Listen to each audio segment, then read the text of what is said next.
Monsanto. The Monsanto power grab continues. Monsanto has basically been all but given immunity from federal government oversight, and this has been basically ignored by mainstream media. I'm not at all surprised. Of course not.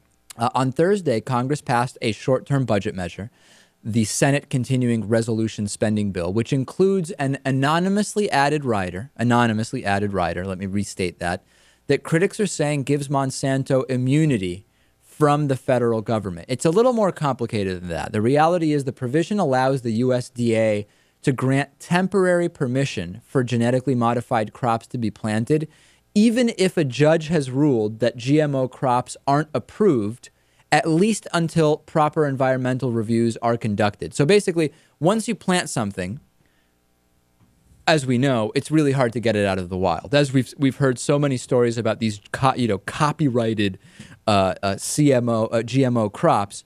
It's a calm Midwestern afternoon. The sun is setting, and your soybean accidentally is blown into the neighboring field, and all of a sudden you've got Monsanto lawyers suing you. Right. We've heard about those stories many times. Mm-hmm. It's very, very difficult to get these things out of the ground once they're already in the ground. So we have a situation here where this is basically not in the mainstream media at all. Monsanto is absolutely loving it. Reuters is now reporting that Monsanto has settled with its main competitor, DuPont, over GMO seed technology, and they are now planning to collaborate. Monsanto's going to take the lead. So DuPont will now be allowed to produce Monsanto seeds, and they will be paying royalty payments to do so. It is sickening what is going on here, Lewis. On top of all the power Monsanto has, DuPont, the main competitor, is now basically going to be paying Monsanto to grow their seeds. Pretty amazing. So I want to be very clear about what the two issues are here. There's two arguments that are being mixed up, and it's important that people keep both of them kind of straight. If you're going to talk about it with people, don't allow yourself to be confused by the mixing or conflating of these arguments. Number one is the discussion of the health of eating GMOs. Varied reports, varied studies.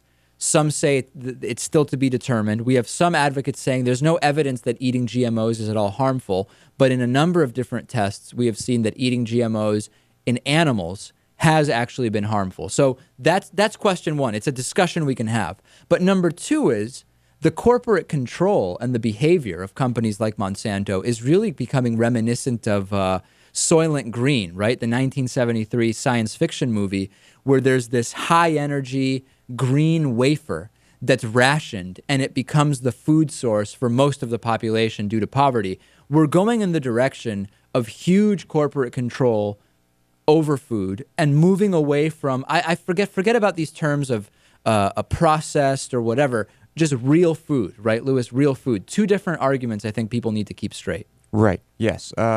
Honestly, at this point, the corporate control of the food system in this country is almost complete. Right. It's almost total domination. You still can, though, Natan, if you're an informed and smart consumer and really vote with your dollars, as insignificant as they may be in the grand scheme of things, you can really have control over your food to some significant extent, I would say.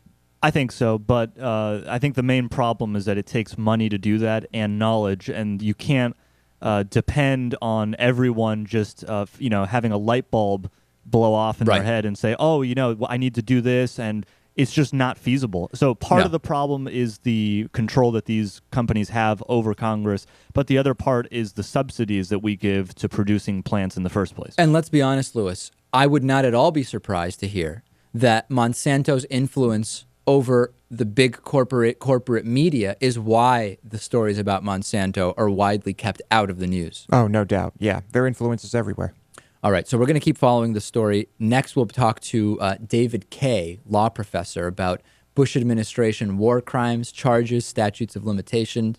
Stay with us. Excellent interview coming up next.